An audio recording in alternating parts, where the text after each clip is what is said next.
Vous avez toujours voulu investir dans l'immobilier, mais vous trouvez ça inaccessible? Avec Realty, il est possible de générer des revenus récurrents en quelques clics en investissant dans l'immobilier fractionné aux États-Unis. Vous recevez vos loyers toutes les semaines. Le plus avec Realty, c'est que vous n'avez pas à vous occuper de la gestion d'un bien immobilier. Ce spot vous est présenté en collaboration commerciale avec Realty. Tokenisation RWA, Chainlink et la DTCC dévoilent un projet pilote testé par de grandes banques. Jeudi, Chainlink, Link et la Depository Trust & Clearing Corporation, DTCC, ont présenté un nouveau système pilote baptisé Smart NAV. Testé par d'importants acteurs financiers comme BNY Mellon, Franklin Templeton ou JP Morgan, en quoi consiste-t-il?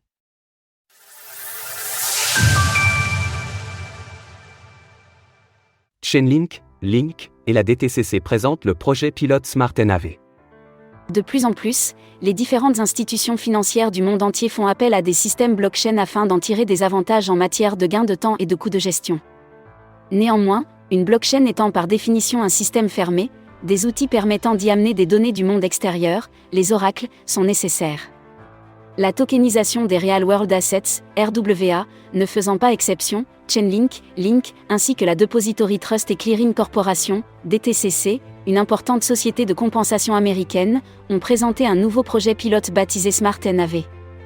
Ainsi, des gestionnaires d'actifs et autres banques célèbres ont déjà pu participer à ces développements, incluant notamment BNY Mellon, Franklin Templeton, Invesco ou encore JP Morgan. En bref, cet outil basé sur le fameux Cross-Chain Interoperability Protocol, CCIP, de Chainlink permet de connecter les systèmes blockchain des différents intervenants, leur donnant ainsi accès à de nombreuses données sans que cela nécessite pour eux de tenir leur propre registre. L'accès à ces données se fait de manière automatique et en temps réel grâce à des connexions API, et présente divers cas d'usage, tels que l'accès à des prix dans le cadre de la gestion d'un portefeuille de courtage. Le projet pilote a révélé qu'en fournissant des données structurées on-chain et en créant des rôles et des processus standards, les données fondamentales pourraient être intégrées dans une multitude de cas d'utilisation on-chain, tels que les fonds tokenisés et les smart contracts de consommation en masse, qui sont des contrats qui détiennent des données pour plusieurs fonds. Côté technique, la DTCC recueille des données auprès de fonds qu'elle transmet à Chainlink, elle-même relayant ces données, via le CCIP, pour alimenter un smart contract actuellement basé sur une version privée d'Ethereum, ETH. Ensuite, les utilisateurs de Smart NAV peuvent faire appel à ces données de leur côté, comme le montre l'illustration ci-dessous. Bien que nous ne soyons encore qu'aux prémices de telles initiatives dans l'industrie financière, cela témoigne ainsi du potentiel que peuvent offrir ces systèmes blockchain. Alors que de nombreux acteurs majeurs y prennent part, ces développements seront à suivre avec attention. En parallèle, le Link a progressé de 12,5% en 24 heures, s'échangeant maintenant à 15,7 $.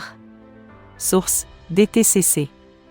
Retrouvez toutes les actualités crypto sur le site cryptost.fr.